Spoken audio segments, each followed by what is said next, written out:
Yo, what's going on YouTube?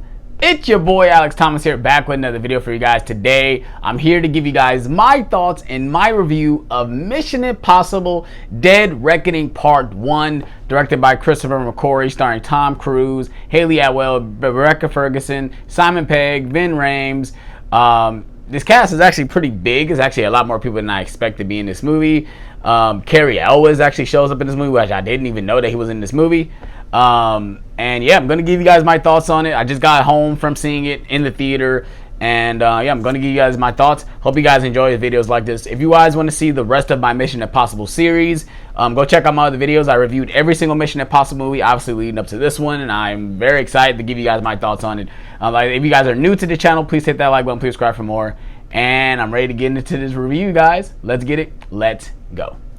I'm also sorry for the background noise right now. I'm currently washing clothes, and I just need to get this review out as quick as possible. Now, let's go ahead and get into my thoughts and my review of this movie. Like I said, this movie is directed by Christopher McQuarrie, starring Tom Cruise as Ethan Hunt, back in, basically leading the charge in the IMF. And I'm going to give you guys the story, just a little quick synopsis. Not going to go into spoilers. We'll be doing a spoiler talk on Nerd Talk about this movie, and the gist of this movie is that there's this key that controls this artificial intelligence, or like this entity is what they call it in the movie, and it's very very bad. It's a very bad thing to have. It basically controls everything and all knowing of the world and things like that, and Ethan Hunt is set on destroying it and not letting it get into the wrong hands, and that's just the gist of the movie. And right off the bat, I freaking love this movie. I thought it was very well directed. Christopher McQuarrie did an excellent job with the direction, the way he used certain camera shots, the way he used the camera. He did a great job, like he's done in the previous movies. Obviously, he's directed Rogue Nation and Fallout, and he's come back to direct both Part 1 and Part 2. And he's killing it. He's killing the game. Him and Tom Cruise has such great chemistry with each other, with him and the camera. Like the way he uses the camera shots on certain characters throughout certain points in this movie. I think he did a great job with the direction of this movie. But before I get into some more positives, let me get into two negatives I could see people having with this movie. One negative: the movie is pretty long. And obviously it's a part one of a two-part story. So I guess they're trying to give you guys as much story and as much dialogue, just the gist of what this big epic story is about. And that's what this movie delivers. And I could see people basically yawning and, really feeling that runtime. I didn't feel that. I actually loved the story. I loved the writing. I loved the character dynamics. Like, I think everyone, Tom Cruise is at the top of his game in this movie. I think his chemistry with all the other characters in the movie is right spot on, like he has been in previous movies. But I could see people like batting an eye of how long this movie is. Also, the movie, it has some great action set pieces, but I could see people, not me, I'm just saying, I could see average moviegoers feeling that there's a lot of dialogue in this movie. And there is a lot of dialogue. For me, I enjoyed all the dialogue. I enjoyed the writing. I enjoyed the characters. I enjoy them explaining what's going on in this movie. But I could see people, like, okay, let's get to the action. Let's get to the action. Let's get to the action. And those are just two little nitpicks I could see people having. I didn't have those, like I said. I was just looking at my girlfriend. I felt like she was my girlfriend. I was looking at my fiance, and I thought she was going to fall asleep a couple times, but actually she didn't. I was very proud of her. But I could see that people like really feeling that runtime in this movie. But all that just aside, let's go ahead and get back into the positives. The action set pieces in this movie are fucking fantastic. Obviously, we got the first opening set piece in the airport. It's great. It's obviously Mission Impossible, trying to find out who's what's going on. Then we got obviously the car chase in Rome, fucking awesome. And then obviously we got the third act. We got actually a couple chasing. We got a couple it's like four huge action set pieces in this movie, and of course the third act on the train is awesome. There's a point where it gets really intense, where like things are falling apart, and it's just like, it's freaking insane.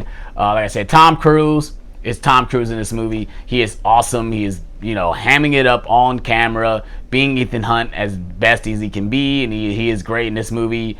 Rebecca Ferguson also delivers as well. Ving Rhames is great. Simon Pegg is great. I love that, they're involved in the story and actually doing things. But the person that really surprised the hell out of me was Hayley Atwell. She is really good in this movie. I love the chemistry between Tom Cruise and Hayley Atwell. I think they played very well off each other. Just her being involved in the story, it's great. It's awesome. Like I said, the scene with Tom and her in the car chase with Rome is fantastic. It's great. She kind of outsmarts him every single time, and it's hilarious.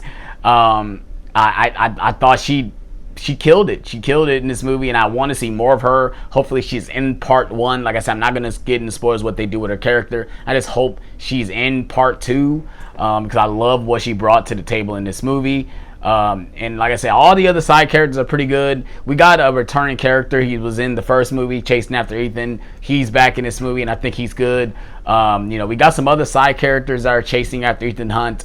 We got the guy from the Fast and Furious movie, the guy that always gets his nose broken. He's back. He's in this movie for some reason. I didn't know he was in this movie either. And then we got Cary Elwes shows up in this movie, which I did not know he was in this movie. I don't know if I didn't read the cast list, but I didn't know he was in this movie. And then we also got the actor who plays Mantis in the Guardians of the Galaxy movie is like an assassin in this movie, and she's actually pretty good too. Not that much dialogue, but what she brings to the table when it comes to action-wise, she is awesome.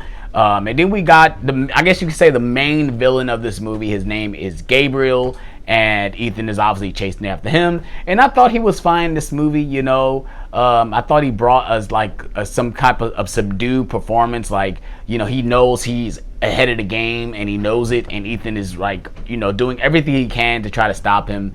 And I thought he was okay. He gave a decent performance in the movie. So yeah. Overall, I thought the movie was fantastic. If you guys follow me on Letterboxd, I gave it a 5 out of 5. Now, is it the best in the franchise? I have to watch it a couple more times. I was very intrigued with the story. I was very indulged in the story.